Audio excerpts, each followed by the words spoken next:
Good evening, ex-Winterview, back again with another brief dialogue for his dear friend Annastacey, once again driving as usual.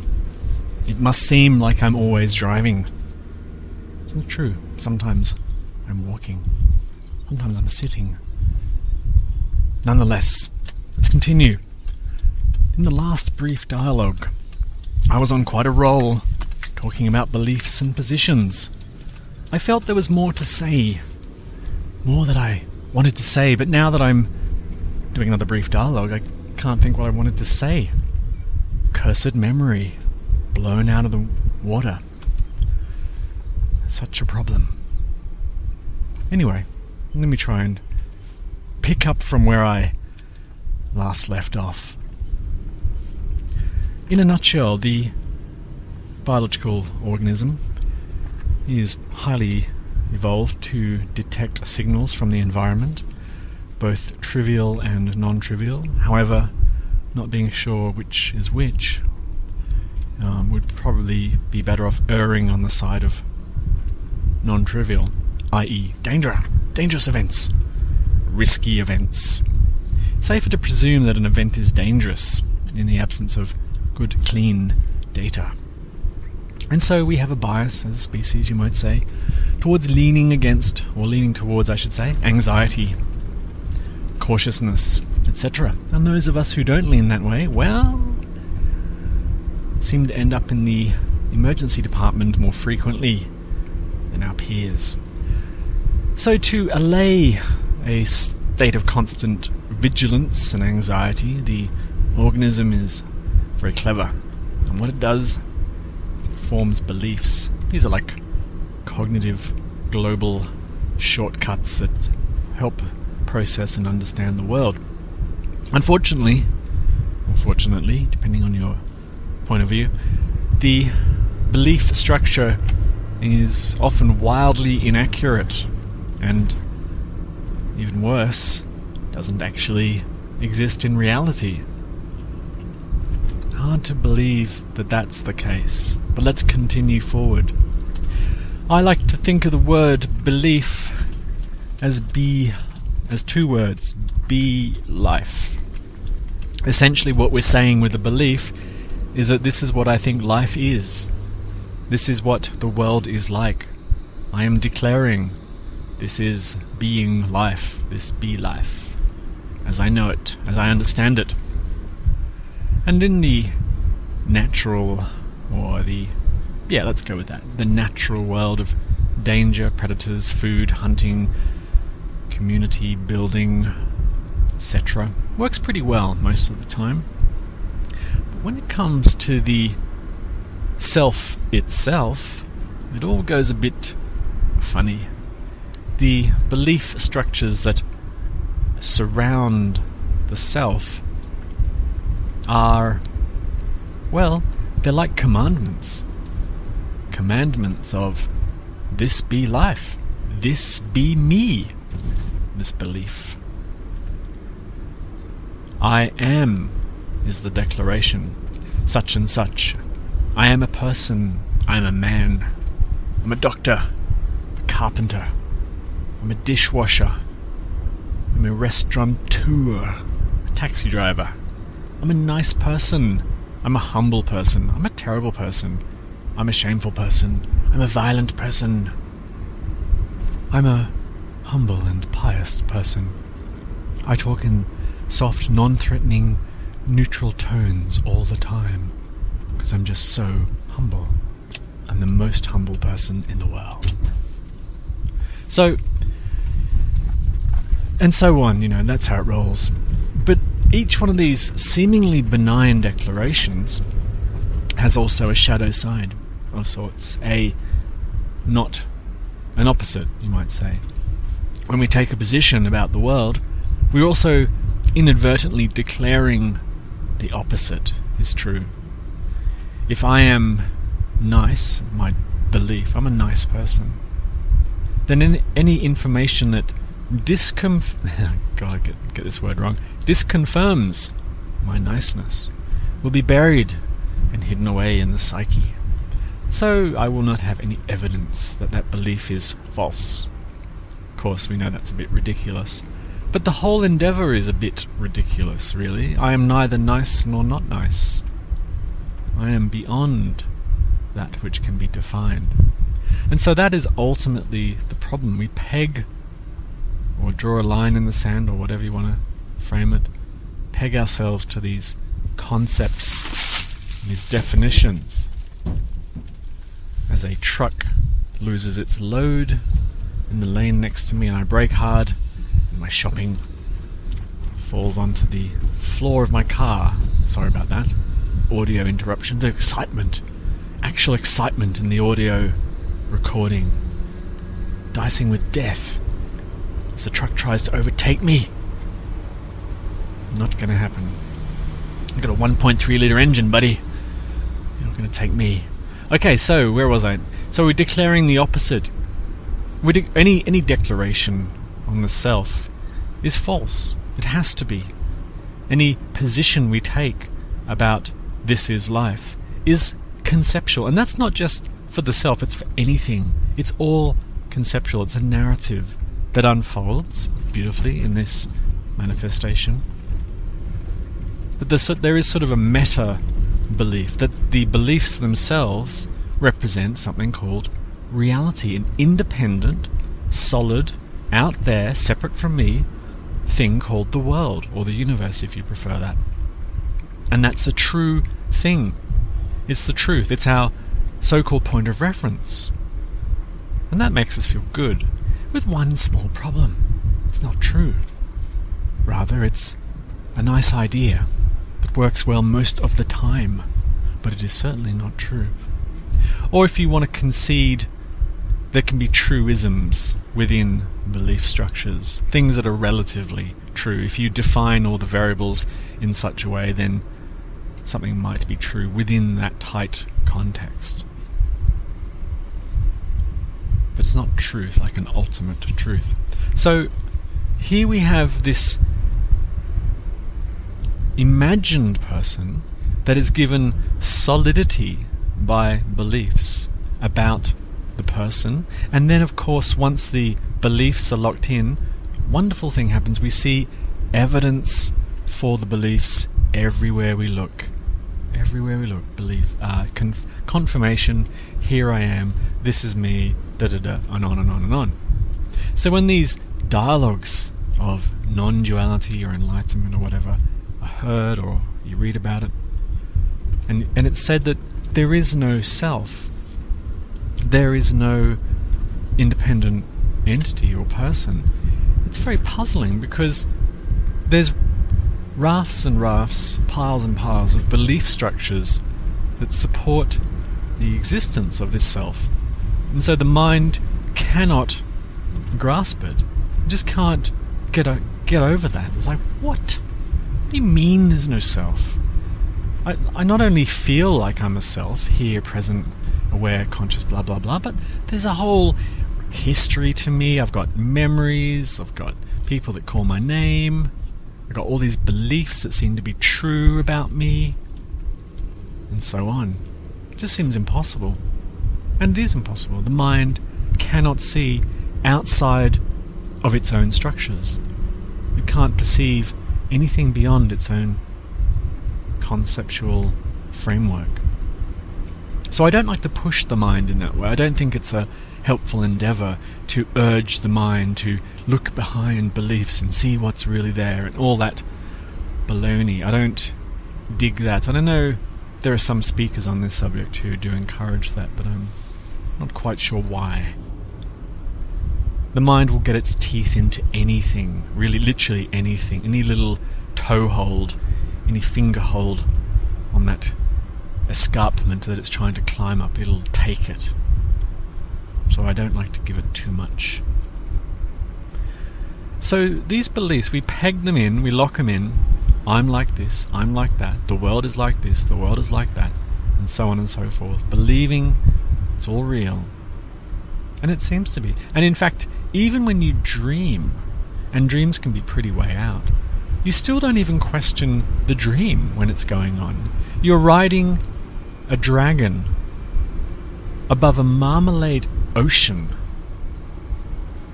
towards an enchanted fairy kingdom of squirrels. It's in the dream, it's like, okay, that's what I'm doing, I'm on my way. And that marmalade ocean, that actually tastes like marmalade in the dream. And if you put your hand in it, look at it, you can see the gelatin and the oranges, and it smells like marmalade. I mean, it's just totally believed. Totally believed. But when you wake up in the morning, interestingly, you laugh. Oh, it was only a dream. As if it was nothing. Just nothing. Just a figment of the imagination. And now I'm back, now that I'm awake, back in the solid, stable realm of belief, of where everything is be life here. But actually, if you really, really want to think about this, not that you have to, but if you really do, what's the difference? What is the difference between a dream and the waking state? You have beliefs in your dream, you have beliefs in your waking state. You have a sense of presence, you have a sense of identity, you have stuff going on. You believe it to be real at the time. It's actually very hard. The only thing I could probably say is that the sense of continuity is very different. But that's not known until you have a contrast, until you see something different. You go, oh, I see. And so while there's this fundamental, we'll call it a belief, in a person present, playing out, while that's there, it's presumed a fact. It's just taken as fact, and everything rolls on from that so-called fact, effortlessly, as if it's true. And we speculate as a person, bear with me on this, we speculate as a person what it would be like to not be a person, as is described in the sort of non-dual Enlightenment type of dialogues or books. We imagine it. The person imagines what it would be like to not be a person. It cannot help but read or hear the information from the belief, from its core belief. And of course it can't imagine it. It can't imagine its absence. But it really tries hard. It sort of imagines a sort of nihilistic, everything's fine, I'm totally not bothered by anything. It's really torturous thinking to get the mind around to it. And so when there is that, what we would call enlightenment, which is the dissolution of self, or the absence of that belief anymore, if you want to look at it like that, then what is next is obvious from that standpoint. It's obvious. When that belief is gone, and by the way, it's more than just a belief, if you want to just note that. But let's just say it is a belief. When it's gone, then the next thing that is seen is obvious without it. So while a belief is running, while it's in play, and that for the self is a lot of beliefs, it all seems normal. This is life. This is what life is. Impossible to see otherwise. And so these dialogues about enlightenment and no self and liberation, they just really seem like absolute waffle. Total nonsense. And people even form beliefs about this. I believe when there's enlightenment, such and such will happen. I believe when I'm liberated, blah, blah, blah, such and such will be the case. And on, and whole new belief structures emerge in the presence of this information, you'll notice. If there's no self, then what I need to do is act like there's no self, or something kind of crazy like that. And I need to stop using personal pronouns. I believe that will be better somehow for me. And so on. So a belief is a line in the sand, a hardening up of an intangible reality. It solidifies, it crystallizes it. This is the case, is a belief. It's like a declaration. This is the case. And therefore, all the opposite is true in a negative way. If I'm standing in China, then everywhere else is not China. That kind of negative thing is true as well. And these positions that are taken, these lines are drawn in the sand, they're endless, and they layer upon each other endlessly. They feed into each other. If this is true, then that's true, and then therefore that's true, and so on and so forth. And it occurs to individuals, apparent individuals who are listening to this, that what I need to do is change my belief structures. Trust me, you don't want to try and do that. That is a monumental and ultimately fruitless task. It might happen in the context of therapy, but that's for a different context. A very specific dysfunctional belief might be in play, and that's nothing to do with liberation. And to try and go around annihilating the belief in oneself, you'll notice paradoxically that would require the presence of a self to do that. So it sort of self-reinforces in a way. I'm getting rid of me, so to speak. So the purpose of this dialogue, pardon me, was to... I can't remember what the purpose was. It was to flag this whole realm of beliefs and what it's all about. Because when enlightenment/liberation comes up, the beliefs are the first thing that come hurtling towards you in a sort of panicky way often. If this is the case, then if there's no one there, then how will I run the show, and how will I get things done, and how will I eat, and how will I get work, and will I, and all of that, without even pausing to consider the validity of any of those statements. I don't even know if those are true, and yet I'm getting into a panic about them before the fact.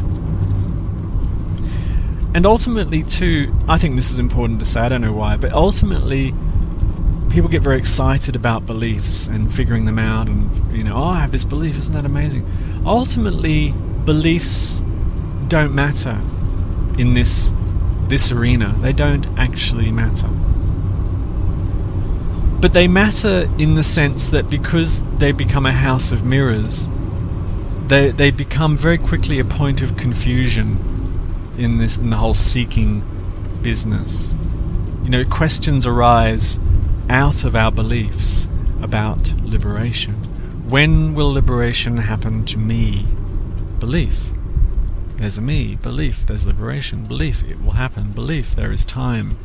Belief. There's an event. And on and on and on. And so, and that can get awful. That seeking out of one's own beliefs can get really stressful and very upsetting, And then there are cultural beliefs that might be highly challenged by the sort of so-called message of non-duality / enlightenment.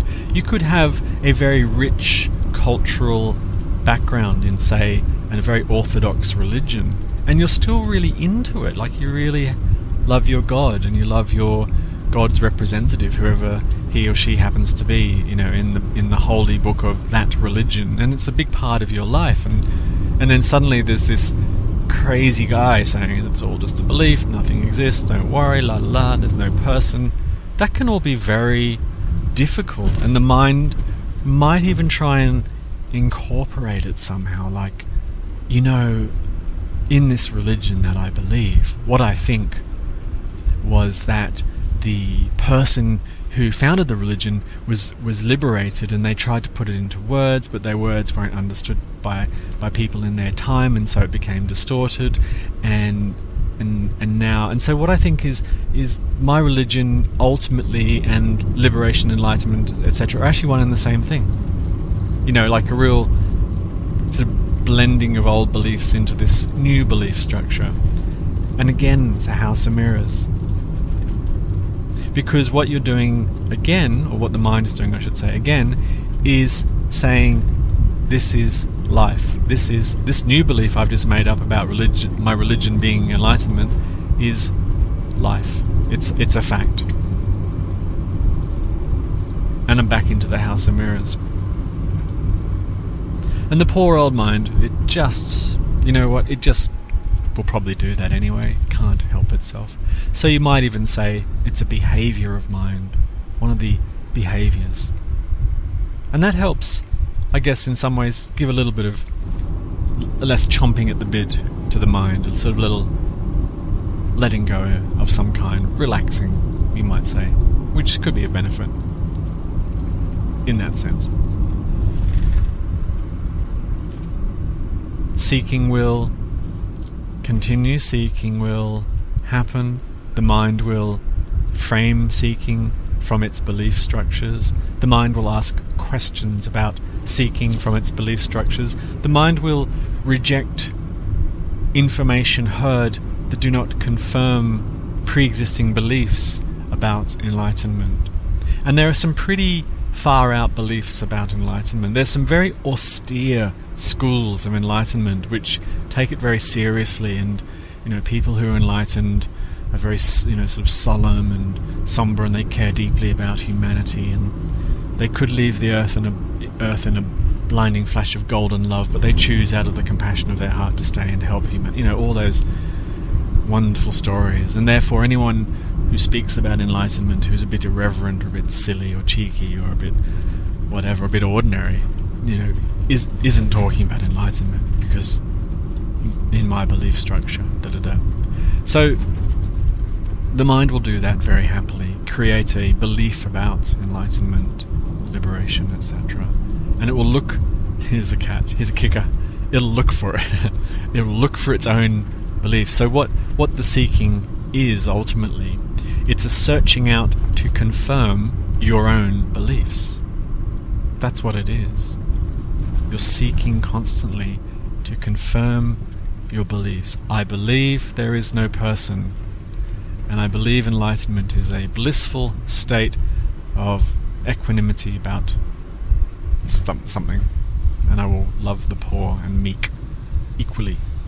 So off I go seeking that, and any message that's talking about something else I will ignore. Anything that's talking on that topic I will note. And so even if you listen to this dialogue, you'll be filtering it. You won't even be listening to it if it doesn't match your belief structures. Or maybe you find me grating, and that does happen. So, in summary, before I finish up this beautiful late evening drive in the twilight. Oh, there's a rainbow as well. That must be a spiritual sign. There's a lot of spiritual energy in this particular dialogue. I almost died earlier when a truck lost its load. My shopping fell off the chair onto the floor. It was a very dramatic dialogue. And now there's a rainbow. That's definitely a sign of something. So there's my signal detection at work. Signal from the environment, rainbow, adds meaning to it. It means that this is a spiritually auspicious brief dialogue, because I have a belief structure already locked in about that. And that's how it rolls. That's how it rolls. So I need to read books that are in line with my beliefs about enlightenment. I need to see gurus, masters, who talk in the way that my beliefs, who match my beliefs. And if my beliefs are challenged, I like that a little bit, until they're so challenged it feels a bit scary and weird, then I run away and go find someone else. And this goes on and on and on. It's quite normal. Anywho, this is it. This is the end of the brief dialogue. Got a bit waffly at the end, sorry folks, probably because I'm riding high on the adrenaline, the danger. Hope this was in some way useful or helpful. Once again, as usual, your comments are welcome.